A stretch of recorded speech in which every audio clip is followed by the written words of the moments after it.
The Ear to Asia podcast is made available on the Jakarta Post platform under agreement between the Jakarta Post and the University of Melbourne. Hello, I'm Sami Shah. This is Ear to Asia.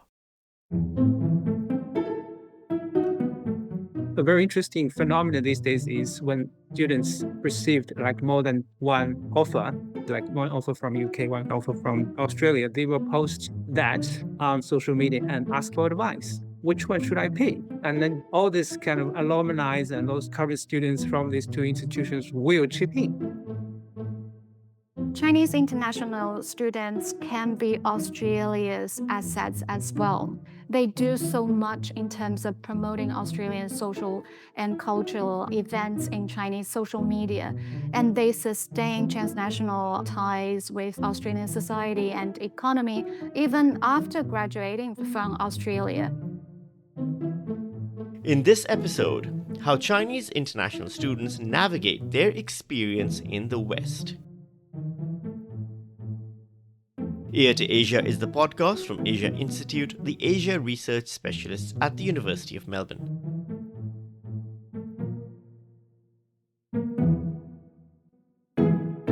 Despite all the talk about trade wars and other tensions, China remains the largest source of international students worldwide, with over 1 million students pursuing higher education abroad in pursuit of bachelor's and postgraduate programs as a pathway to global careers and potential migration, or to take up scholarships and research opportunities. Top destinations include, unsurprisingly, the United States, where students from China account for a quarter of all international students. Australia also ranks high, with over 125,000 Chinese nationals, representing 22% of all international uni students. Needless to say, these large international numbers provide a massive revenue boon for sometimes cash-strapped institutions of higher learning. But what is the experience of Chinese students here in Australia? Given their large numbers and their origins from a country that many Australians may view with some ambivalence, how are they being received, embraced, or excluded? How are the Chinese students themselves finding ways to cope or thrive in the Australian social and academic environment? And what policy measures could best balance universities' commercial motivations with the responsibility to provide meaningful education and social experiences? To discuss, I'm joined by two researchers looking at the overseas student experience in Australian higher education. Dr. Chiu-Ping Pan is a lecturer in Chinese Studies as well as Deputy Director of the Center for Contemporary Chinese Studies here at Asia Institute. And Dr. Eric Fu is a Senior Research Fellow at the Youth Research Centre, part of the Faculty of Education at the University of Melbourne. Welcome back, Chiu-Ping, and welcome, Eric. Thank you, Sami, for having us. Thank you. Eric, let's start with you. Tell us who Chinese international students to Western universities are. I mean, as much as we can risk generalizing about them. The biggest group would be those students who have completed their undergraduate study in China and then come to Australia for a master's degree. And then I think, according to the statistics, this will be the biggest group. And we also have a significant number of students who come to Australia to pursue the undergrad degree. We also have some students come to Australia pursue professional kind of qualifications or degree as well. Chiu-Ping, can we generalize as to where they're from in China, what, socioeconomic backgrounds, for example, they might occupy? Yeah, I think while some generalizations can be made, but it's also very important to recognize that both commonalities and diversities are very much present within this group. So that starts probably from like talking about the social economic status. The majority of Chinese international students come from middle and upper middle class families. So some research suggests that probably 85% of the students will be from this background. Most of them will be self-funded, relying on family support. But also, there is also a very important trend that there is a growing minority who receive scholarships to fund their study abroad experiences.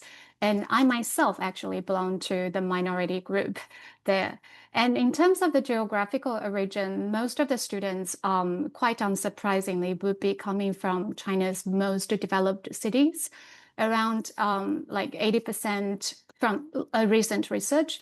And as they indicate, 80% will be coming from tier one cities like Beijing, Shanghai, or the new tier one cities.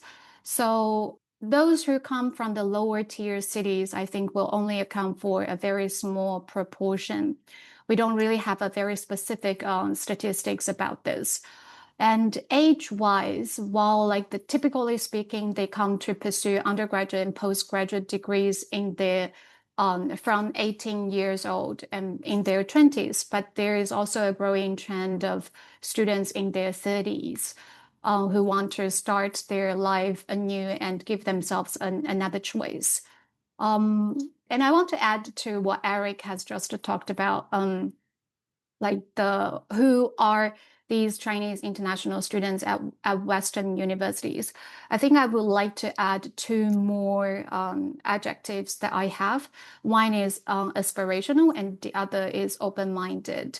So most of the students who want to do this kind of study abroad experience are kind of aspirational, trying to enhance their cultural social capital and their competitiveness.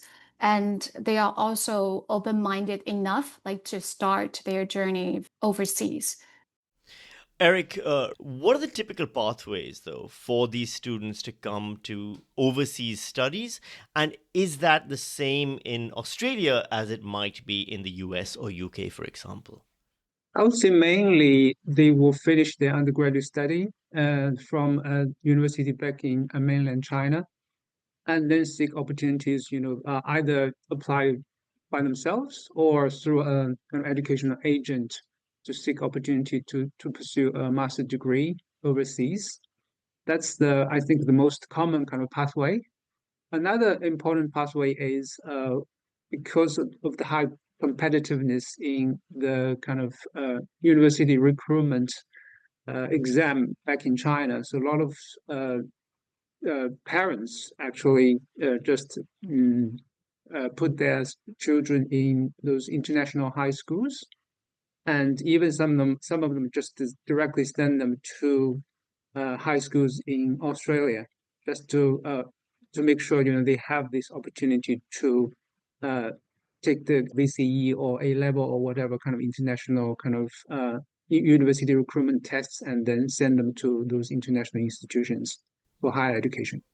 Do we know if there's any criteria that they might have for choosing which Western nation they would preference? Is making it a US versus Australia or Australia versus the United Kingdom? What goes into that decision-making process? There's normally a kind of traditional hierarchy in terms of these destinations. Despite what is going on in the US, I think traditionally US is probably the top one kind of destinations for international students to study. And the second tier probably it would be the UK and also other higher educational institutions in Europe. And then Australia is sort of, in the kind of third position in terms of their choices. I think in terms of their considerations in choosing these institutions, I think this international ranking really plays a big role. Although, there are a lot of debates about, to what extent this kind of ranking can actually reflect the quality of education in certain institutions, but still, given that this international ranking is so successfully kind of promoted in the international higher education market, I think that will be the key kind of criteria for them to consider. Jiuping, is that accurate both in terms of the countries that they're applying to, but also in terms of the universities? So, for example, if to be more specific, a prestigious university in Australia would still rank lower in their consideration than a mid-tier or third-tier university in the US. When it comes to the decision making, it has a more complicated kind of feature. So several different factors will come into play, not necessarily all relying or determined by like where the university is located at. As Eric has just mentioned, like the international global ranking of the universities would matter. That's one of the most important things that students will look into. So that's mostly related to students' aspirations to develop their global and their competitiveness in the job market. So forming their cultural capital wise. There are other several factors that will be very important as well. Say, for example, not all the parents that I have talked to will favor America because that America is not always considered as safe and welcoming, particularly given Trump's governance right now. So some of them would choose like Australia or Canada because of what they perceive as a more welcoming and safer environment. Australia also has an advantage because of its proximity and also time zone alignment with China. Cost of living will be a factor that comes into play as well. And the other thing is actually the migration possibilities is also something that students will take into consideration as well. Although the majority of Chinese international students choose to go back to China, but when they come to make the decisions, they will think about what kind of opportunities that their international education will expose themselves to. So I suppose that then forces us to ask the expectations of Chinese international students, both socially and academically, in fact, pre-departure. Before that moment they get on the plane, what do they hope for or expect? And again, I understand I'm asking for a generalization here, but Chiuping, do we have any insight into that? This also is a very important question if we are going to actually develop a more nuanced understanding of this group, because their expectations and their aspirations also vary greatly. So in terms of their personal and academic aspirations, some of them want to actually further develop their job market competitiveness. So we can see a lot of like Chinese undergraduates who haven't really been able to enter into the top tier Chinese universities after the college entrance examination. They want to go and study overseas and get themselves into like a higher ranking international university. So after graduation, they can go back to China in Chinese job market. They got a more impressive CV suggesting their educational background. And in the meantime, we also need to take into consideration that Chinese local government, they are paying more attention to recruiting overseas trained international talents. So in some big cities like in Beijing and Shanghai, they will actually provide policy incentives like to invite students who graduated from top universities back to work there. So that also constitute as an incentive. But there are also students who just merely want to expose themselves to different worlds. They want to get themselves like to know the broader world, and to provide themselves with an alternative way of life. You did raise a very interesting point there that some of the Chinese universities they might not be able to get into because of how prestigious they are and how difficult they are for admission, but they would then get into a university in the West, and yet somehow that foreign degree is seen as more valuable back in China. Does that mean that some of the students are now using this as a shortcut to get a prestigious job that they would not be able to get if they just stayed in China? I think this is a quite complicated issue. So first of all, we all understand that the Gaokao, the college entrance examination in China, is super competitive. And it shouldn't be taken for granted that the higher the score is, like the more talented a student is, because there are very significant regional differences. If you are, say, born in Beijing, there is a much higher chance for you to enter into Peking University than some other students from less advantageous social economic backgrounds in a remote area. So otherwise, I think international education, people do see value in that because that indicates that your ability like to get in contact with people from different cultural backgrounds. You have this kind of international capital that will showcase that you can tap into opportunities that's available, that's afforded by globalization. That's the reason why those big cities are providing incentives to recruit these overseas trained talents back to China. Eric, integrating into a foreign society, grappling with a foreign language, all while studying for a higher degree, is a challenging prospect for anyone. For Chinese university students here in Australia, what does the research say about how successful or otherwise that integration has been? I would say in general, it's not as they would expect, in terms of integration academically and socially. Uh, I I I draw on the kind of social media comments that given by one of the participants from my research. It says he originally planned to study his master degree and then do a bit of part-time job, and then maybe towards the end of his study he can do some internship as well. But the reality is when they come here, so he finds 100% of his energy and effort was invested into finishing all the assignments on time, right? So that's one thing. Just the academic pressure that they are facing is really immense. Can I drill down into that then? Is the linguistic challenge larger for them, the academic challenge in terms of, Australian academic norms and expectations, or the social cultural challenge? What aspect is the most time consuming? I think for them, their top priority is to get the qualification. So in that sense, adjusting to the new kind of academic environment and also try to meet all the requirements a qualification requires. That's I think the main kind of direction for their, energy and investment into it. Chiuping, how different are Australian academic norms and expectations from Chinese academic norms and expectations? Thank you for raising this question because I was about to add something about this. We wouldn't be able to understand Chinese international students well if we don't bring in the Chinese academic higher education norms into our conversation. So one thing I would like to point out is actually because I used to teach in China for 3 years, I would probably say that the academic culture and expectations is quite different in the Chinese and Australian context.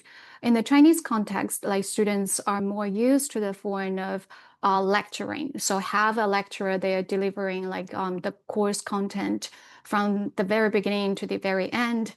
But increasingly, when Chinese universities have got more overseas trained academics working there, it's also changing. It's not, I'm not trying to like overgeneralize here.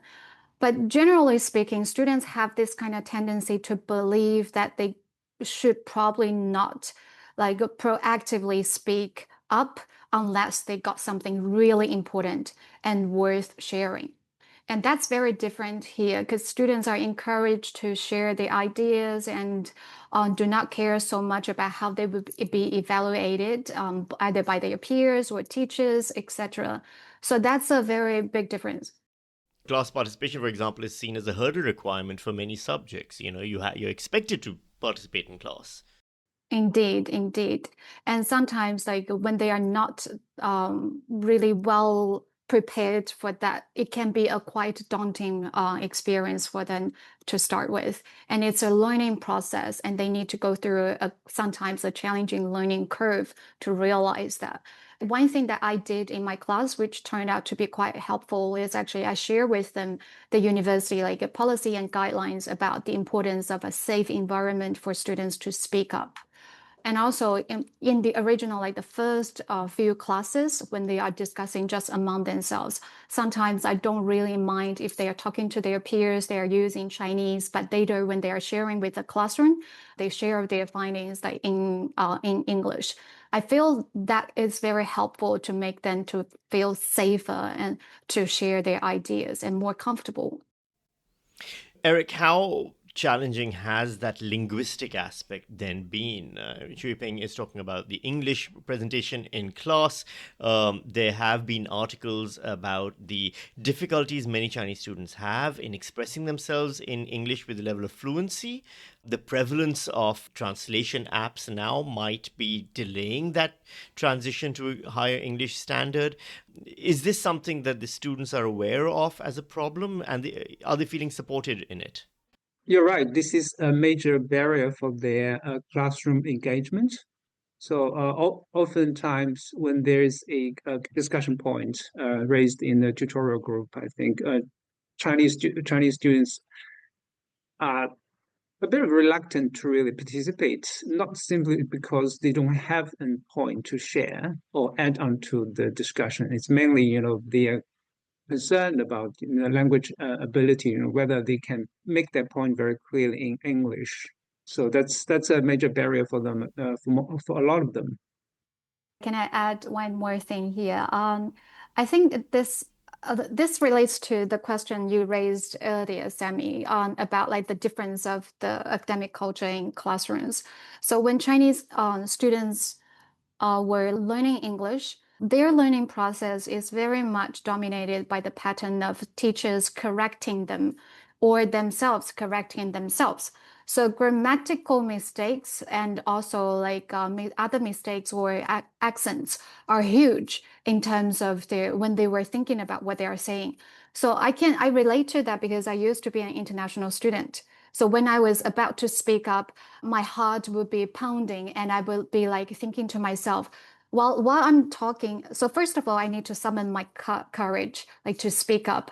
And when I finally started to speak, there are two people in my mind. One is in charge of speaking, and the other small person there would be like listening to what is being said and then criticize myself for every single mistake I made in pronunciation and in terms of grammar, etc. So that is also some kind of invisible hurdles and battles that Chinese international students are dealing with. That's very common.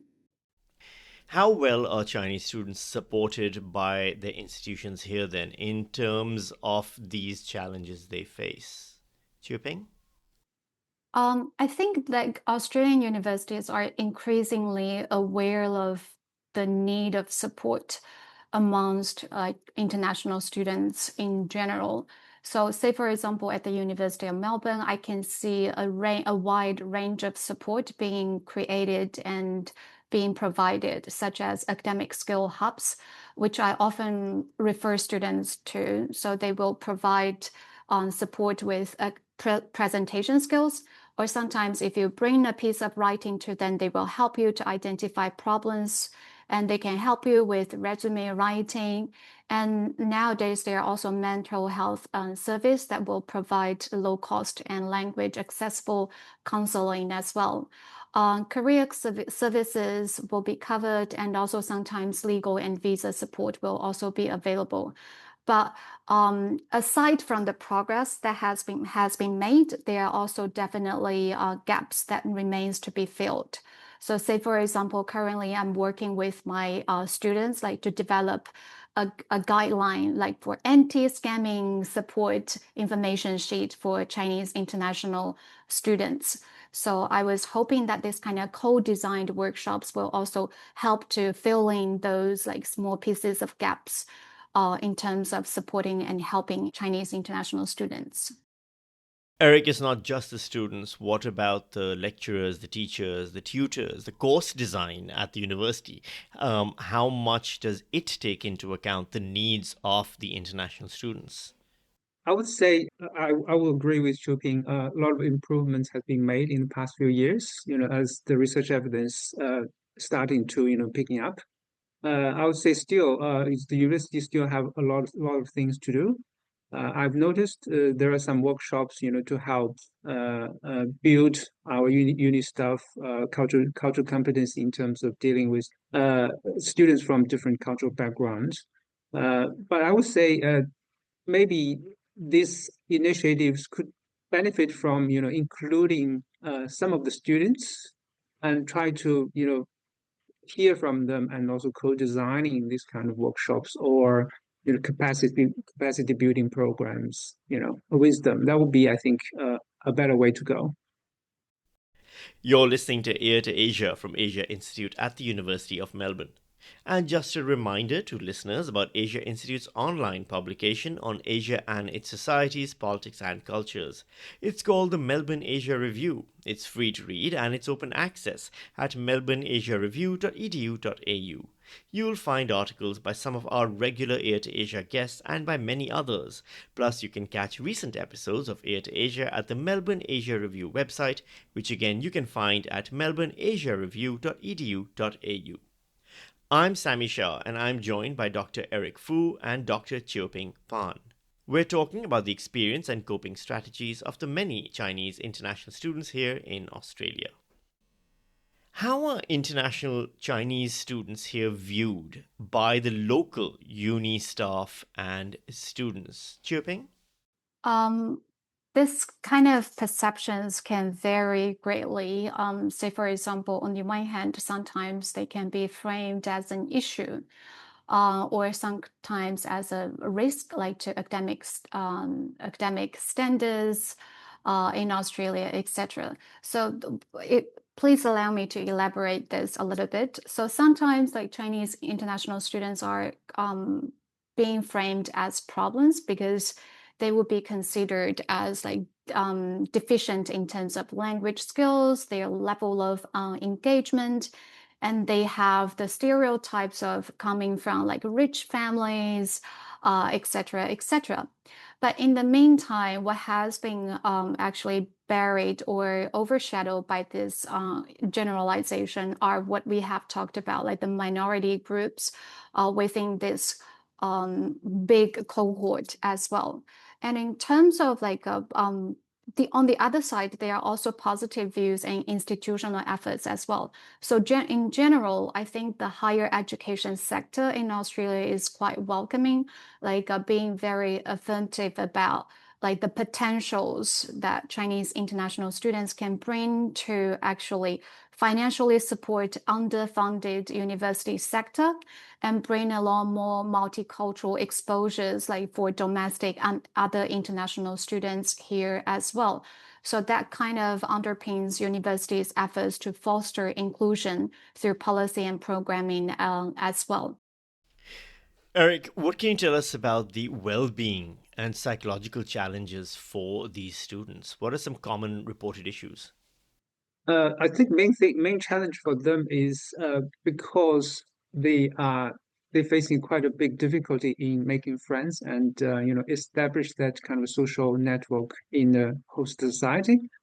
So in that sense, that is a big kind of well-being concern for this group.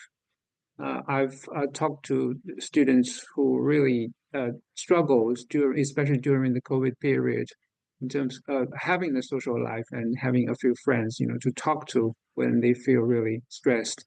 So that is really have a big impact on their general well-being. Chioping, have they been able to find ways to thrive and engage positively? I definitely do believe so. So, what I have been observing and what I would like to do further research about is actually the creative ways for students to self-organize and to address problems they commonly face and tackle challenges they commonly face and to thrive more positively. So actually, if you walk along this Swanstone Street and to Federation Square, from time to time, you can see more Chinese international students' presence there, not merely as consumers for the bubble tea shops, but also as there are like music players, there are dancers, and there are like even Chinese rappers like who are Chinese international students.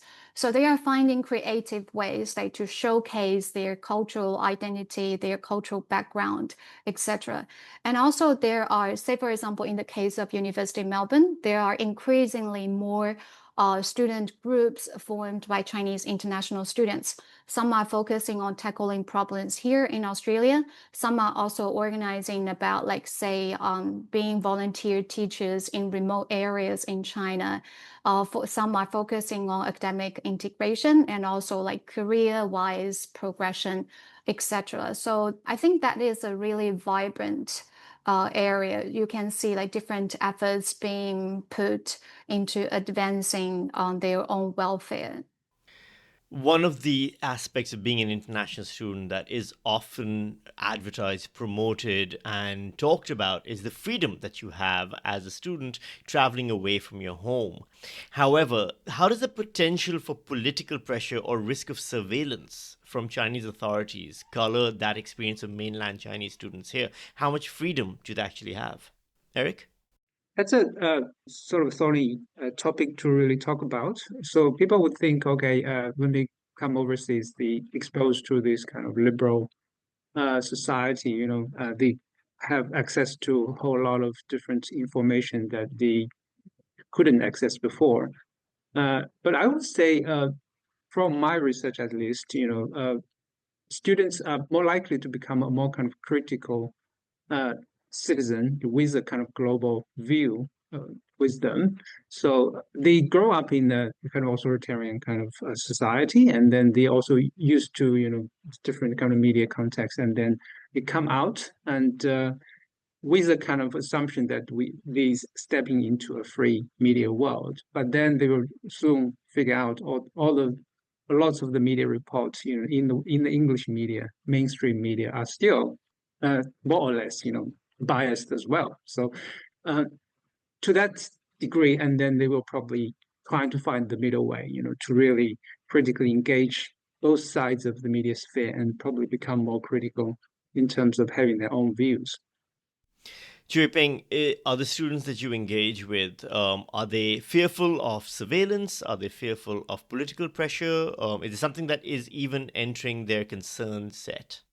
Actually, I think in my class, one thing that has been really helpful to encourage people like to speak up is I will emphasize that the university policy of creating a safe environment and for free speech. So always emphasize that. And when you have created a safe classroom environment, we'll be surprised like to see how actually different ideas will be brought about like to enrich the classroom. But in the meantime, I kind of feel like the discussions about censorship in China is also actually undermining like the credibility of what Chinese students are saying as well, because it creates this kind of environment in which when Chinese international students are critical about Chinese government, they will be considered as they have integrated and they have mastered the skill of critical thinking, and they are more like us now. And when they are sharing the genuine kind of recognition or the sense of pride in China's progress and development, sometimes that can be actually suspected like to be that might be a result of being brainwashed or maybe just being politically naive unless proven otherwise. So I kind of think it's concerning thing like to always framing Chinese students primarily as censored subjects, because that actually fundamentally positions themselves as different from Western students, not just culturally, but also ideologically and intellectually. The students don't just exist in Western countries, their families don't just exist back in China, but all of them also exist in online and digital spaces. So how do the online or digital lives of Chinese international students play into their experience as students in the West then? Eric? As I just said, social media, they have both sides, English social media and also Chinese digital media as well. So they have these tools, and also they've been navigating the Chinese internet, maybe since they, go to high school, and they have a very kind of established kind of skill set to really navigate that media sphere, to be engaged in different sorts of social, political, and cultural kind of participation in activities. I think Chinese social media still play a key role for them to navigate their life in the West. I think a typical example I could give is this start from their decision to choose the destination of their study. They will browse social media and they will see a lot of social media posts made by students who are already studying overseas. They will get access to the first-hand experience of them studying at a certain institution and a certain destination. So that is an important reference. And a very interesting phenomenon these days is when students received like more than one offer to study overseas, like one offer from UK, one offer from university in Australia. They will post that on social media and asking for advice. Which one should I pick? And then all this kind of alumni and also current students from these two institutions will chip in and share their experiences, and then that really shapes their decision in terms of study destinations. And also when they arrive in Australia, again, social media plays a huge role for them to really get necessary information to navigate their life. And also they join different WeChat groups, to get information about how to choose a subject and the workload of each subject that entails, all these things, and also they get suggestions and advices from previous students, how to navigate their academic life as well. It's no secret that Australian and other Western institutions recruit large numbers of overseas students for the revenue that they bring in. So, Eric, how should universities here balance their commercial motivations with the responsibility to provide meaningful educational and social experiences? At the moment, I think the higher education institutions not really fulfilling that kind of promise to really provide a very meaningful and valuable educational experience for these students. I think one thing that is really notable is a lot of the students complain on social media says, okay, I thought I was studying in a foreign university. And then when I go to class, maybe 70-80% of the students are actually from my home country, and this kind of, and also they oftentimes learn, course materials that is really totally not related to their previous kind of life experience. So I taught a subject in the Faculty of Arts. It's mainly about media and society, the relationship between media and society. And a lot of those course materials are based on the media content in the Western society. TV drama, music, and film. All these things. I would assume a lot of the Chinese students would have very limited kind of knowledge about. So it's become very difficult for them to really relate their previous life experience with the content they're really studying. Chipping, I saw you nodding there. What do you think about that challenge for universities to balance commercial motivations with their responsibilities? I think we have to actually discuss this problem in a more historically informed way. I would like to draw upon Professor Greg McCarthy and Professor Xianling Song's research on Australian higher education. So they have actually pointed out several concerning trends that has been underpinning the development of Australian higher education. One problem is, of course, that what we have mentioned about massification, like the large inflows of international students, that might raise an issue about learning and teaching quality. And the second is the reliance on international students' revenue, which is something that you have talked about. Associated with that is actually the fact that the government support for the higher education sector is far from enough from supporting the functioning and operation of the higher education sector. And the third is demoralization and insecurity of academic labor, and what they call as proletarianization of the academic labor. And also there is the demise of the principles of education, securitization of research collaboration, etc. The point that I would like to make here is actually when we talk about the dilemma faced with commercialization and quality we need to think about what alternative sources and pathways are there for the universities to achieve, to ensure high quality education can be provided. So I think that when in today's political discussion, we can see a lot of debates about international student cap. So the higher education in international education, I think, has actually been blamed for a lot of social problems that's actually beyond its capability to solve, and also which are actually not originated from the sector itself. So I would consider that when we talk about the problems, we need a concerted efforts, not merely from the higher education sector, but also the government, the policymakers, and say, for example, if we are talking about the housing crisis, we need to have researchers' input as well. To what extent are the problems being caused by international students?